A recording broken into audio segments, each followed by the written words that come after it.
Welcome, today in front of me Honor Magic 4 Pro, and I'll show you how to mute notification sound on this device.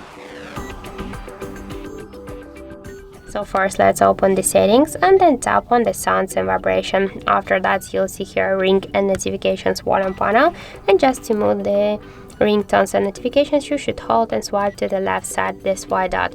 By this way you will mute your ringtones and also notifications. But if you wanna mute your device ringtones and you wanna stay you wanna mute notifications and you wanna stay with the ringtones, you should unmute this volume panel and then click here to notification sound and switch your currently notification sound just to none.